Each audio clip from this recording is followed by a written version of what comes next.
Today I want to share about 3 keys in regards to refunds. My name's Victor. If you like this video, please give it a thumbs up. Also, please subscribe to my channel. I've been getting some emails and stuff where people are having problems getting refunds to software that they purchased that I might want to refer to as shiny objects. Some of these vendors are out to just make money and just make money off their customers without really caring about the customer. I say that because that's the way it feels like when you're a customer, and I am a customer a lot of times myself, and I purchased a software and I'm told there's a money-back guarantee of some kind. And sometimes I read the fine print, and sometimes in the past I have not read the fine print.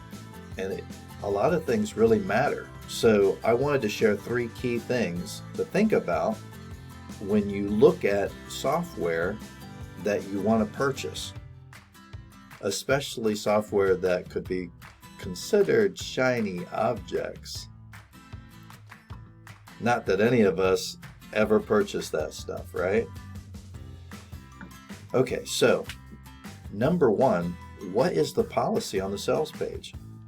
Like, if you look at what it says, what does it really say?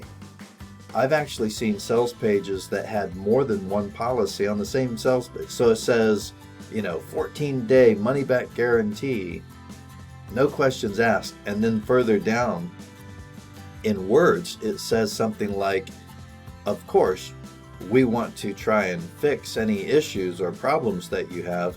So before we return any money, we want to have our technical people and support try to remedy any issues. That's another way of saying that they're going to try and keep your money. It's not no questions asked. However, if the sales page says no questions asked, then why not press for that? So key number 1, what does the policy really say that you're looking at? If it says no questions asked and you feel safe about that, but you've had problems with the vendor in the past, actually we're looking at key number 2. Number 2, history. What kind of history does this vendor have about refunds and stuff? Do they always make it hard to get a refund? Have you had to get refunds in the past? Had you had problems with their support? If the answer is yes, then maybe their software isn't something that you need to purchase anymore. That's just one way that I look at it too. If I have bad service that I keep getting, and I've gotten it more than once, they say once bitten, on you, twice bitten on me. Like, if I knew that it was going to be a bad experience, why did I go back? Truth is, some of these vendors have some really creative ideas on how to create software and ways to try and fix things, or at least say that they're going to fix things. It doesn't matter. If there's poor service or if the software always has issues, then maybe it's time to stop even trying to purchase from those vendors. So, key number 1, what does the policy really say? Key number 2, what's the history? Do they have a history of bad support and bad responses, or slow responses, or never-ending responses when it comes to refunds, even when they say that there's no questions asked and stuff? Key number 3, if you can help it, make your purchases through a service like PayPal. That way you have another layer of protection. And when you go to the vendor, you can say things like, oh, I'm sorry, was I asking the wrong person? Was I supposed to go to PayPal and ask them for the refund and not you? Like your page said, I could just come to you and no questions asked, but you keep giving me questions. Was I supposed to go to PayPal instead? And most vendors don't want that because, well, PayPal's going to take it serious, like you take it serious, like they should have been taking it serious. And I just wanted to give an example. So let's take a look. Here is a vendor that says they have a full 14-day money-back guarantee, no questions asked.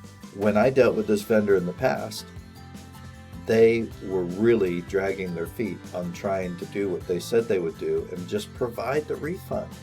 Because of their poor handling of the situation and just doing what they said they would do, the last time I dealt with the vendor, I actually took a screenshot of their own sales page where it says, no questions asked. And I pointed everything out, highlighted, and said, look, just keep your word.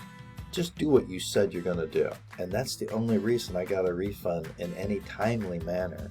In the past, what they tried to do was they tried to give me like, oh, you can have $100 at our store and buy more of our software. But the truth is, I don't want any more of their software, and I don't want any more of their support because it just doesn't work. I'm hoping that this will help someone out there.